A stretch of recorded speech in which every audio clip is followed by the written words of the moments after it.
Fire suppression systems. Now, these have been a hot topic in the sprint car world as of the last 365 days, and today we are going to deep dive into the conversation about fire suppression systems.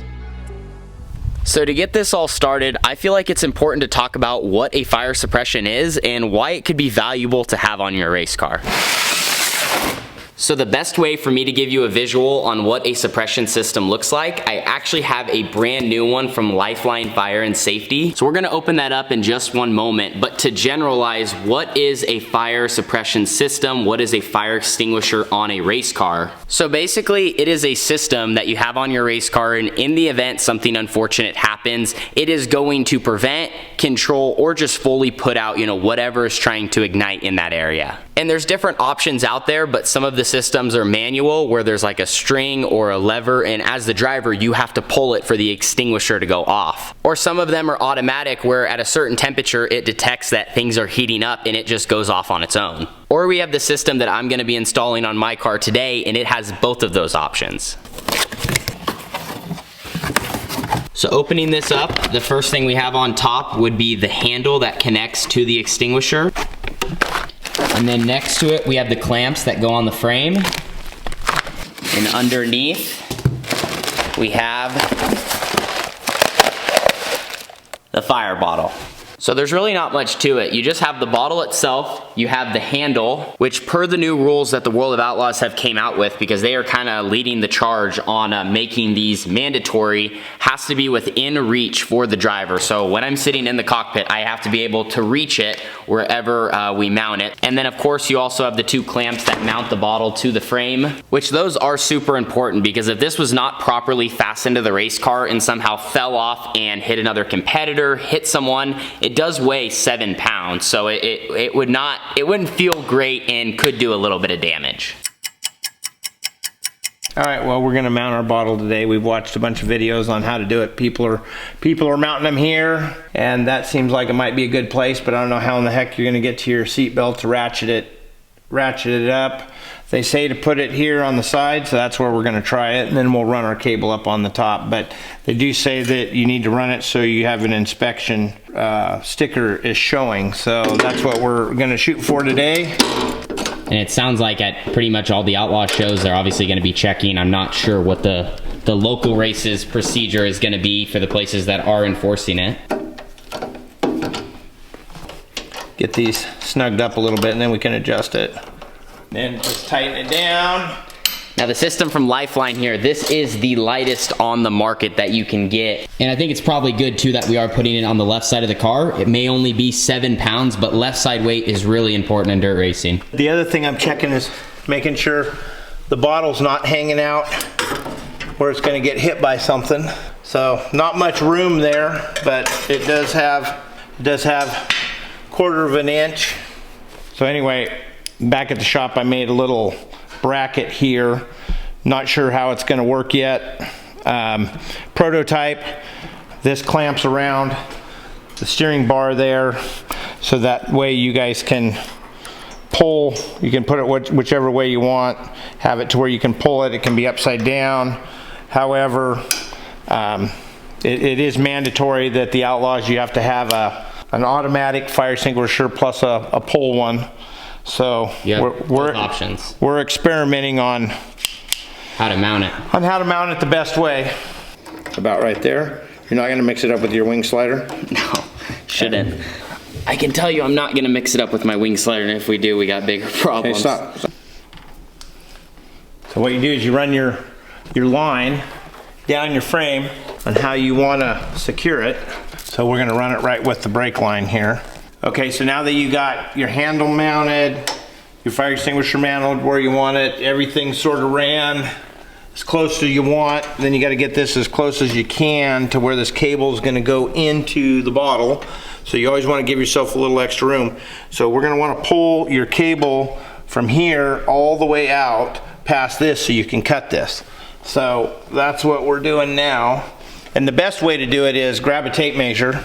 So the best way to do it is grab a tape measure, give yourself a rough estimate on, that looks like about 34 inches. So we want to pull this out.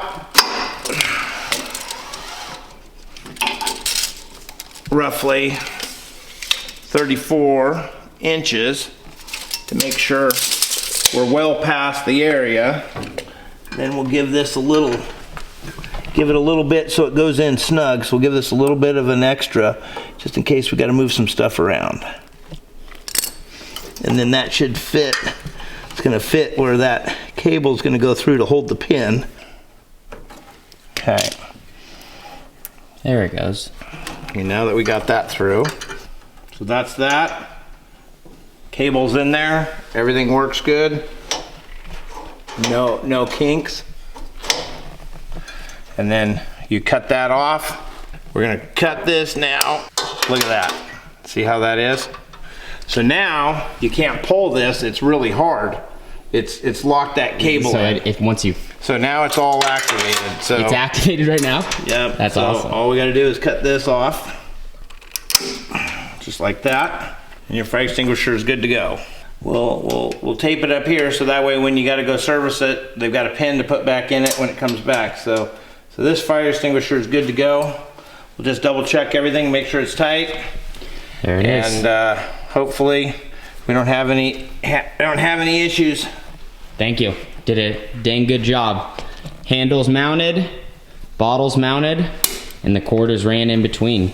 So we got that all complete, and I wanted to go over 3 quick notes on the Lifeline system. First, of course, you just watched us. It is very easy to install, and it doesn't require any plumbing. And second, because of the orientation of the bottle and how Lifeline uses some of the newer technology, it has 0 effect on the performance of your race car. And last, and this one is super important, the Lifeline system uses a Novec 1230 clean agent, which means actually when it does discharge, it leaves no residue behind and it doesn't damage the electronics or anything in that cockpit area of the race car. So I wanted to include this part in the video just to talk about my personal opinion on the topic. Believe it or not, fire suppression systems in general are a little bit controversial in the dirt racing space, and you know, people are really mixed on if they should be mandatory, if they should be optional, or if drivers should just not even care to run them at all. And this might be worth noting when I state my opinion on this topic here in a second, but I don't think I've ever ran my family sprint car since 2017 and not had some sort of fire extinguisher on. And throughout the seasons, I would have drivers, crew guys, fans, you know, come up to me at the track because they were visible on my car, and they would ask me about them, and I would also get some comments on social media. Now the fire bottles that we ran before, they were much smaller and not as powerful, but we had one mounted like right here, and then we also had one mounted right here which ran a nozzle in between the seat and the fuel shell. And since day number 1 of sprint car racing in my family, the deal was my parents, Tara and John Holmes, they would not let me race unless I had those fire bottles on my car or something that in case the worst happened, I was at least protected, and they did everything they could to keep me safe. Now when we're on this topic, one of the main things I hear people complain about is the added cost. And here's always my response. How much is your life worth? This system, the kit that I opened in this video, retails at about $755.